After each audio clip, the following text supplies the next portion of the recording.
Assalamualaikum warahmatullahi wabarakatuh. Alhamdulillahirabbil alamin. Wabihi nasta'in ala umuri dunya waddin. Assalatu wassalamu ala asyrofil anbiya wa mursalin Sayyidina wa maulana Muhammadin wa ala alihi wa sahbihi ajma'in, amma ba'd. Yang terhormat Bapak Bahaudin selaku dosen pengampu mata kuliah Basul Kutub, dan tidak lupa teman-temanku kelas PIA yang saya cintai dan saya banggakan.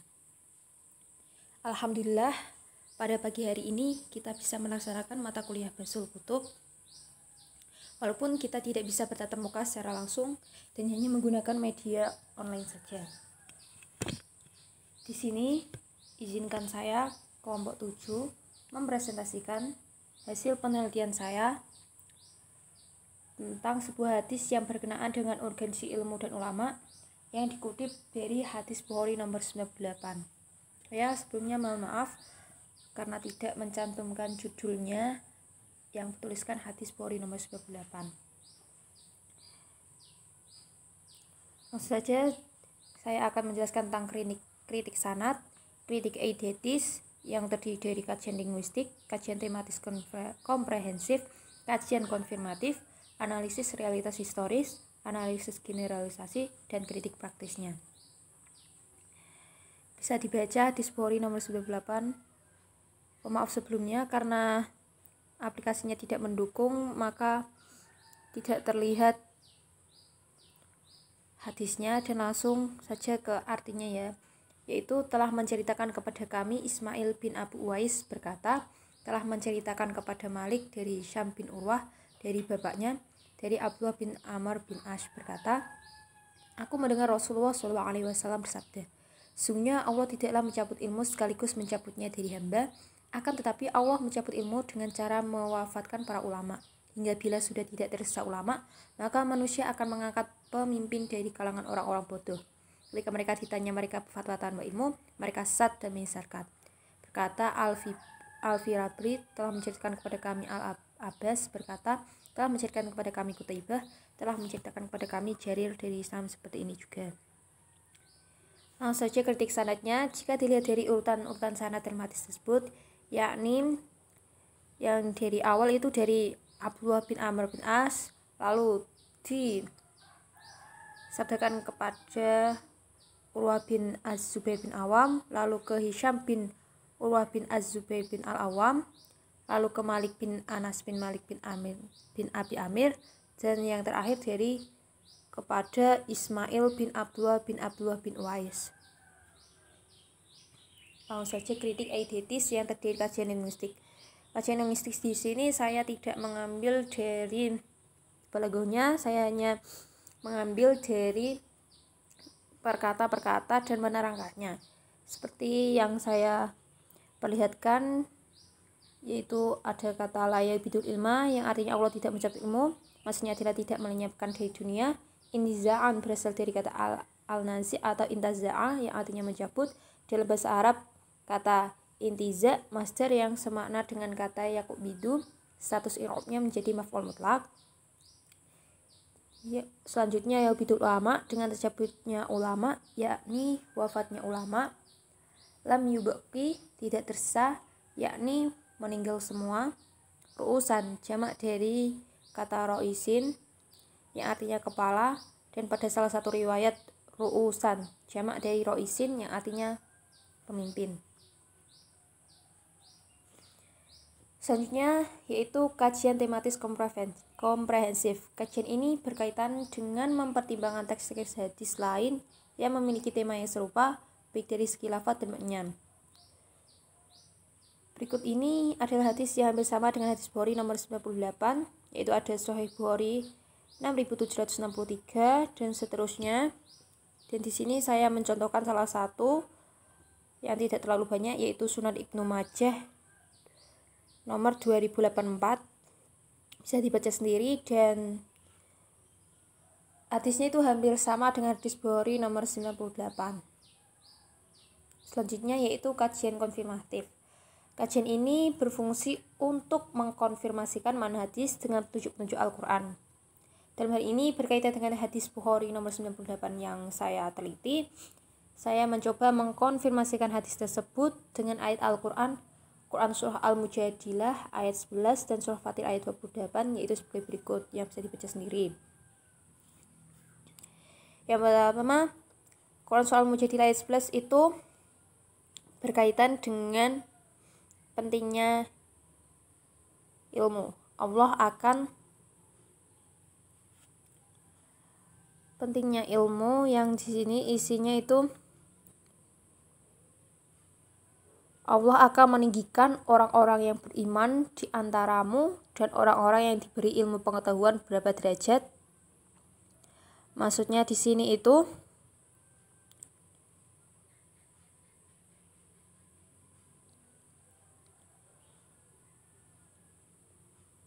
yaitu Allah akan meninggikan berapa derajat orang yang berilmu.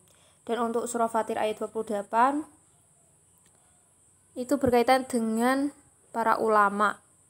Karena para ulama di situ tidak saya cantumkan artinya, saya akan menuliskan artinya, yaitu demikian di antara manusia, binatang-binatang melata dan binatang-binatang ternak yang ada bermacam-macam warnanya. Sesungguhnya yang takut kepada Allah di antara hamba-hambanya hanyalah ulama. Maksudnya di sini itu menyatakan bahwa para ulama yang mengetahui rahasia-rahasia penciptaan manusia dari sebagai kelompok manusia yang paling takut kepada Allah.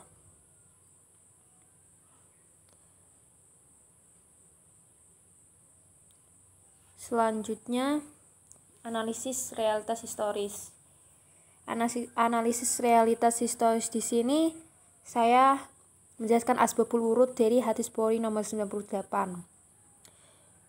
Dulu itu Umar bin Abdul Aziz pernah merasa khawatir akan hilangnya ilmu dengan meninggalnya para ulama. Selanjutnya Rasulullah bersabda hadis ini, yaitu hadis Bukhari nomor 98 saat Haji Wada, menjawab pertanyaan dari Umar bin Abdul Aziz sebagaimana yang diriwayatkan oleh Ahmad At-Tabari dari hadis Abu Umamah berkata, selesai melakukan Haji Wada, Nabi bersabda, ambillah ilmu sebelum ia ditarik atau diangkat. Seorang Arab Budawi atau Udik bertanya, bagaimana ilmu itu tidak angkat? Beliau bersabda, ketahuilah, sungguhnya hilangnya ilmu adalah hilangnya ulama. Dari dalam riwayat lain dari Abu Umamah, orang itu bertanya, bagaimana mungkin ilmu itu terangkat? Padahal di tengah-tengah kami selalu ada mushaf Al-Quran. Sedangkan kami melajarinya dan kami mengetahuinya serta kami ajarkan pula kepada anak-anak dan istri-istri kami. Demikian pula kepada para pelayan kami.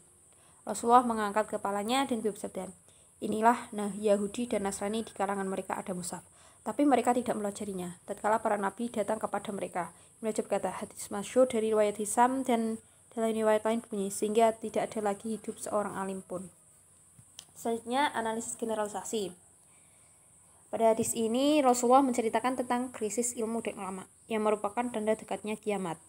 Hadis ini memberikan isyarat bahwa ilmu ulama suatu ketika akan hilang dan lenyap. Demikian juga alim. Ulama yang sebenarnya suatu ketika lenyap, yakni wafat dan sulit menggantinya. Hadis ini mendorong kepada manusia untuk selalu menuntut ilmu. Hadis ini bukan berita penetapan. Hadis bukan berita ketika kita berserah diri akan terjadinya krisis ilmu dan ulama sebagaimana yang dijelaskan Nabi. Kita harus bisa membedakan antara pemberitaan dua hal tersebut. Sebenarnya kritik praktis. Sebagai seorang pelajar, kita tidak boleh menyia-nyiakan masa muda kita dengan berfoya-foya. Alangkah baiknya selagi kita masih muda, carilah ilmu sebanyak-banyaknya dan tidak lupa untuk mengamalkannya. Walaupun itu hanya satu ayat. Seperti sabda Nabi yang artinya, sampaikan dariku walaupun hanya satu ayat. Selanjutnya, ilmu dan ulama itu sangat penting untuk kehidupan umat Islam karena mampu memberikan bimbingan kepada setiap umat Islam dalam menjawab berbagai persoalan yang ada di lingkungan masyarakat kita. Seperti bagaimana kita sholat, dan yang terbaru sekarang ini kan adalah mengenai hal-hal yang berhubungan dengan COVID-19. Tanpa adanya ulama, kita tidak tahu atau tidak mengetahui bagaimana sih hukumnya memakai masker saat sholat seperti itu. Hikmah yang dapat dipetik dari hadis Bukhari nomor 98, di antaranya ulama adalah sumber informasi ilmu pengetahuan di muka bumi ini. Dan itu memang sudah terbukti, karena ulama itu adalah pewaris para nabi. Perintah untuk mencari ilmu. Perintah untuk mencari ilmu bukan hanya di hadis, di Al-Quran juga ada. Satunya, kelangkaan ulama merupakan salah satu tanda semakin dekatnya hari kiamat. Dia juga sudah disabdakan oleh Nabi Muhammad. Kesimpulannya adalah berdasarkan pembahasan hadis Bukhari nomor 98 memberikan pelajaran kepada kita tentang keutamaan ilmu dan ulama, betapa mulianya kedudukan ulama dalam pandangan agama. Kemudian ulama berarti suatu kerugian bagi umat, maka kemudian ilmu dan kepentingan harus dirasakan oleh seorang yang menuntutnya dan orang yang mengamalkannya. Kita harus mengamalkan ilmu kita juga. Mohon maaf sebelumnya kalau saya ada salah kata dalam menerangkan ataupun kurang jelas dalam menerangkannya. Wabillahi taufiq wal hidayah. Wassalamualaikum warahmatullahi wabarakatuh.